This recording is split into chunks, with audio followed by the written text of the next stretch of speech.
ನಮಸ್ಕಾರ. ನಿಜ ಕನ್ನಡ ನ್ಯೂಸ್ ಪ್ರಸ್ತುತಪಡಿಸುವ ಈ ವಿಶೇಷ ವಿಶ್ಲೇಷಣೆಗೆ ಸ್ವಾಗತ. ಇಂದು ನಾವು ರಾಷ್ಟ್ರೀಯ ಅಪರಾಧ ದಾಖಲೆಗಳ ಬ್ಯೂರೋ ಅಂದರೆ ಎನ್ಸಿಆರ್ಬಿ ಬಿಡುಗಡೆ ಮಾಡಿರುವ ಇತ್ತೀಚಿನ ದತ್ತಾಂಶದ ಬಗ್ಗೆ ಆಳವಾಗಿ ಚರ್ಚೆ ಮಾಡಲಿದ್ದೇವೆ. ನೋಡಿ, ಇದು ಕೇವಲ ಅಂಕಿಅಂಶಗಳ ವಿಶ್ಲೇಷಣೆಯಲ್ಲ. ನಿಮ್ಮಂತಹವರು ದಿನನಿತ್ಯ ಬದುಕುತ್ತಿರುವ ಈ ನಗರದ ವೇಗದ ಬೆಳವಣಿಗೆಯ ಹಿಂದಿರುವ ಒಂದು ಗಂಭೀರವಾದ ಕರಾಳ ಸತ್ಯವನ್ನು ಬಿಚ್ಚಿಡುವ ಪ್ರಯತ್ನ ಇದಾಗಿದೆ. ಸರಿ, ತಡ ಮಾಡೋದು ಬೇಡ. ಈ ರಿಪೋರ್ಟ್ ನಮಗೆ ಏನನ್ನು ಹೇಳ್ತಿದೆ ಅಂತ ನೇರವಾಗಿ ನೋಡೋಣ. ಕೇವಲ 20. ಹೌದು, ಮೇಲ್ನೋಟಕ್ಕೆ ಇದೊಂದು ಸಣ್ಣ ಸಾಮಾನ್ಯ ಸಂಖ್ಯೆ ಅನಿಸಬಹುದು ಅಲ್ವಾ? ಆದರೆ ಇದು ನಮ್ಮ ಬೆಂಗಳೂರಿನಲ್ಲಿ ಪ್ರತಿ ಲಕ್ಷ ಜನಸಂಖ್ಯೆಗೆ ನಡೀತಿರುವ ಆತ್ಮಹತ್ಯೆಗಳ ದರ.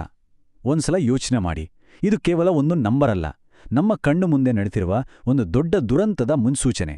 ಈ ನಂಬರ್ ನಿಜಕ್ಕೂ ನಮ್ಮನ್ನ ಬೆಚ್ಚಿಬೀಳಿಸುತ್ತೆ. ಹಾಗಾದ್ರೆ ಈ ಪರಿಸ್ಥಿತಿ ಬರೋಕೆ ಕಾರಣ ಏನೋ? ಕಳೆದ 3 ವರ್ಷಗಳಲ್ಲಿ ಏನಾಗಿದೆ ಅಂತ ನಾವು ಸ್ವಲ್ಪ ಹಿಂದಕ್ಕೆ ಹೋಗಿ ಟೈಮ್ ಲೈನ್ ಚೆಕ್ ಮಾಡೋಣ. 2022ರಿಂದ 2024ರವರೆಗಿನ ಡೇಟಾವನ್ನು ನಾವು ನೋಡಿದಾಗ ಪ್ರಕರಣಗಳ ಸಂಖ್ಯೆ ಯಾವ ರೀತಿ ನಿರಂತರವಾಗಿ ದುರಂತಮಯವಾಗಿ ಏರಿಕೆಯಾಗ್ತಿದೆ ಅನ್ನೋದು ಸ್ಪಷ್ಟವಾಗಿ ಅರ್ಥವಾಗುತ್ತೆ. ಇಲ್ಲಿನ ಅಂಕಿಅಂಶಗಳನ್ನು ಒಮ್ಮೆ ಗಮನಿಸಿ, ಒಂದು ಆಘಾತಕಾರಿ ಟ್ರೆಂಡ್ ಕಾಣಿಸುತ್ತೆ. 2022ರಲ್ಲಿ 2313 ಪ್ರಕರಣಗಳಿದ್ವು. ಆಮೇಲೆ 2023ಕ್ಕೆ ಅದು 2370ಕ್ಕೆ ಏರಿತು ಮತ್ತು 2024ರಲ್ಲಿ 2430ಕ್ಕೆ ತಲುಪಿದೆ. ಅಂದರೆ ಸಂಖ್ಯೆಗಳು ನಿರಂತರವಾಗಿ ಜಾಸ್ತಿ ಆಗ್ತಾನೇ ಇದೆ. ಆದರೆ ಇಲ್ಲಿನ ಅಚ್ಚರಿಯ ವಿಷಯ ಏನಪ್ಪಾ ಅಂದರೆ, ಒಟ್ಟು ಪ್ರಕರಣಗಳ ಸಂಖ್ಯೆ ಹೆಚ್ಚಾಗ್ತಿದ್ರೂ ಈ ದರ ಮಾತ್ರ ಪ್ರತಿ ಲಕ್ಷಕ್ಕೆ ಸರಿಸುಮಾರು 20ರ ಆಸುಪಾಸಿನಲ್ಲೇ ಕಾಯ್ದುಕೊಂಡಿದೆ. ಇಲ್ಲೊಂದು ನಿಮಿಷ, ಈ ಪ್ರತಿ ಲಕ್ಷಕ್ಕೆ ಆತ್ಮಹತ್ಯೆ ದರ ಅಂದ್ರೆ ಏನು ಅಂತ ನಾವು ಮೊದಲು ಕ್ಲಿಯರ್ ಆಗಿ ಅರ್ಥ ಮಾಡ್ಕೋಬೇಕು. ಸುಮ್ಮನೆ ಟೋಟಲ್ ನಂಬರ್ ನೋಡಿದ್ರೆ ನಮಗೆ ನಿಜವಾದ ಪಿಕ್ಚರ್ ಸಿಗಲ್ಲ. ಪ್ರತಿ 1 ಲಕ್ಷ ಜನರಿಗೆ ಎಷ್ಟು ಸಾವು ಸಂಭವಿಸ್ತಿದೆ ಅಂತ ಲೆಕ್ಕ ಹಾಕೋದ್ರಿಂದ ಬೇರೆ ಬೇರೆ ಪಾಪ್ಯುಲೇಷನ್ ಇರೋ ಸಿಟಿಗಳ ನಡುವೆ ರಿಸ್ಕ್ ಎಷ್ಟಿದೆ ಅಂತ ನಾವು ನಿಖರವಾಗಿ ಕಂಪೇರ್ ಮಾಡ್ಬೋದು. ಇದು ನೈಜ ಅಪಾಯವನ್ನು ಅಳೆಯುವ ಅತ್ಯಂತ ಕರಾರುವಕ್ಕಾದ ವಿಧಾನ.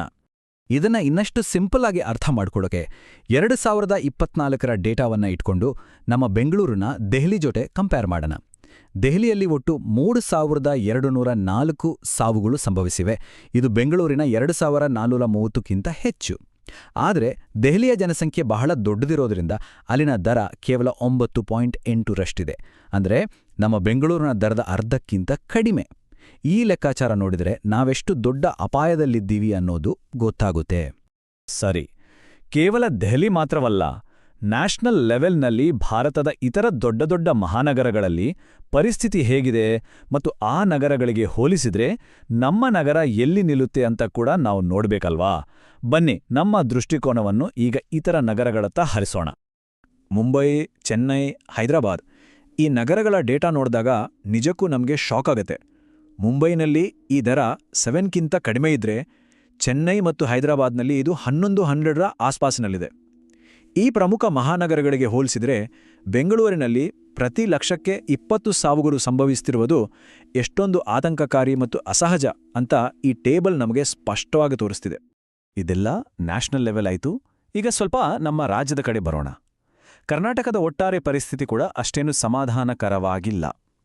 ಈ ರಿಪೋರ್ಟ್ ಪ್ರಕಾರ 2022ರಿಂದ 2024ರ ಅವಧಿಯಲ್ಲಿ ರಾಜ್ಯದಾದ್ಯಂತ ಕೂಡ ಒಟ್ಟು ಆತ್ಮಹತ್ಯೆ ಪ್ರಕರಣಗಳ ಸಂಖ್ಯೆ ಕಮ್ಮಿ ಆಗಿಲ್ಲ, ಬದಲಾಗಿ ನಿರಂತರವಾಗಿ ಏರಿಕೆಯಾಗುತ್ತಲೇ ಇದೆ. ಆದರೆ ಇಲ್ಲಿ ನಾವು ಗಮನಿಸಲೇಬೇಕಾದ ಅತಿ ದೊಡ್ಡ ರೆಡ್ ಫ್ಲ್ಯಾಗ್ ಏನಂದ್ರೆ, ಇಡೀ ರಾಜ್ಯದಲ್ಲಿ ಸಾವುಗಳ ಸಂಖ್ಯೆ ಏರುತ್ತಿದ್ರೂ ಅದರ ಸಿಂಹಪಾಲು ಅಂದ್ರೆ ಅತಿ ದೊಡ್ಡ ಪಾಲು ನಮ್ಮ ಬೆಂಗಳೂರಿನದ್ದೇ ಆಗಿದೆ. ಅಕ್ಷರಶಃ ಇಡೀ ರಾಜ್ಯದ ಅಂಕಿಅಂಶಗಳ ಭಾರವನ್ನ ಈ ಒಂದು ನಗರವೇ ಹೊರುತ್ತಿರುವಂತಿದೆ. ಇದು ನಿಜಕ್ಕೂ ಕಳವಳಕಾರಿ ವಿಷಯ.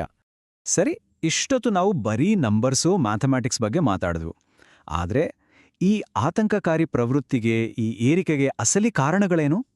ನಾವೀಗ ಸ್ವಲ್ಪ ದತ್ತಾಂಶದಿಂದ ಹೊರಬಂದು ಇದರ ಹಿಂದಿರುವ ನೈಜ ಮಾನವೀಯ ಮುಖವನ್ನ, ನಮ್ಮ ಸಮಾಜದ ಆರ್ಥಿಕ ಹಾಗೂ ಸಾಮಾಜಿಕ ಕಾರಣಗಳನ್ನ ಅರ್ಥ ಮಾಡ್ಕೋಬೇಕಿದೆ. ಮಾನಸಿಕ ಆರೋಗ್ಯ ತಜ್ಞರು ಇದರ ಬಗ್ಗೆ ಆಳವಾಗಿ ಅಧ್ಯಯನ ಮಾಡಿ ಕೆಲವು ಪ್ರಮುಖ ಕಾರಣಗಳನ್ನ ಪಟ್ಟಿ ಮಾಡಿದ್ದಾರೆ. ಅವರ ಪ್ರಕಾರ ಒಂಟಿತನ, ಕೆಲಸದ ವಿಪರೀತ ಒತ್ತಡ, ಬೇರೆ ಊರಿಂದ ಬಂದು ಸೆಟಲ್ ಆಗುವಾಗ ಆಗುವ ಸ್ಟ್ರೆಸ್, ದಿನದಿಂದ ದಿನಕ್ಕೆ ಗಗನಕ್ಕೇರುತ್ತಿರುವ ಕಾಸ್ಟ್ ಆಫ್ ಲಿವಿಂಗ್ ಅಂದ್ರೆ ಜೀವನ ವೆಚ್ಚ, ಮತ್ತು ನಾವೇ ಕಳ್ಕೊಳ್ತಿರುವ ಸಾಮಾಜಿಕ ಬೆಂಬಲ ವ್ಯವಸ್ಥೆಗಳು. ಇವೆಲ್ಲ ಕೇವಲ ರಿಪೋರ್ಟ್ನಲ್ಲಿರೋ ಪದಗಳಲ್ಲ, ಇದು ಸಿಟಿಲಿರೋ ಪ್ರತಿಯೊಬ್ಬರ ದೈನಂದಿನ ಹೋರಾಟದ ಕಠಿಣ ವಾಸ್ತವ. ಇಲ್ಲಿ ತಜ್ಞರು ಹೇಳುವ ಒಂದು ಮಾತು ನಮ್ಮನ್ನ ನಿಜಕ್ಕೂ ಯೋಚನೆಗೆ ಹಚ್ಚುತ್ತೆ. ಇವೆಲ್ಲವೂ ಬೆಂಗಳೂರಿನ ಕ್ಷಿಪ್ರ ನಗರಾಭಿವೃದ್ಧಿಯೊಂದಿಗೆ ತಳುಕು ಹಾಕಿಕೊಂಡಿವೆ. ಅಂದ್ರೆ ನಮ್ಮ ಸಿಟಿ ಬೆಳೆಯುತ್ತಿರುವ ವೇಗ, ಬಿಲ್ಡಿಂಗ್ಗಳು, ಮೂಲಸೌಕರ್ಯಗಳು ಜಾಸ್ತಿಯಾಗುತ್ತಿರುವ ವೇಗಕ್ಕೂ ನಾವು ಅನುಭವಿಸುತ್ತಿರುವ ಈ ಮಾನಸಿಕ ಒತ್ತಡಗಳಿಗೂ ನೇರವಾದ ಲಿಂಕ್ ಇದೆ. ಇದು ಅಭಿವೃದ್ಧಿಗಾಗಿ ನಾವೆಲ್ಲರೂ ತೆರುತ್ತಿರುವ ಒಂದು ಅಗೋಚರ ಶುಲ್ಕವಿದ್ದಂತೆ. ಇದೆಲ್ಲ ನೋಡಿದ್ಮೇಲೆ ನಮ್ಮೆಲ್ಲರ ಮನಸ್ಸಲ್ಲಿ ಮೂಡುವ ಅತಿ ದೊಡ್ಡ ಮತ್ತು ಗಂಭೀರವಾದ ಪ್ರಶ್ನೆ ಒಂದೇ: ನಮ್ಮ ಈ ವೇಗದ ನಗರಾಭಿವೃದ್ಧಿ, ಬೃಹತ್ ಫ್ಲೈಓವರ್ಗಳು, ಐಟಿ ಪಾರ್ಕ್ಗಳೆಲ್ಲ ನಾಗರಿಕರ ಮಾನಸಿಕ ಆರೋಗ್ಯದ ಭರಿಸಲಾಗದ ಬೆಲೆಯಿಂದ ಕಟ್ಟಲ್ಪಡ್ತಿದ್ಯಾ? ಈ ಅಭಿವೃದ್ಧಿಯ ಹಿಂದಿರುವ ಮಾನವ ಬೆಲೆಯ ಬಗ್ಗೆ ನಾವೆಲ್ಲರೂ, ಹಾಗೆ ನಮ್ಮ ಪಾಲಿಸಿ ಮೇಕರ್ಸ್ ಗಂಭೀರವಾಗಿ ಯೋಚಿಸಲೇಬೇಕಾದ ಸಮಯ ಬಂದಿದೆ. ಈ ವಿಶ್ಲೇಷಣೆ ನಿಮ್ಮನ್ನ ಆಳವಾದ ಚಿಂತನೆಗೆ ಹಚ್ಚಿದೆ ಅಂತ ಭಾವಿಸ್ತೇನೆ. ನಿಜ ಕನ್ನಡ ನ್ಯೂಸ್ನ ಈ ವಿಶೇಷ ವರದಿಯನ್ನು ವೀಕ್ಷಿಸಿದ್ದಕ್ಕಾಗಿ ಧನ್ಯವಾದಗಳು.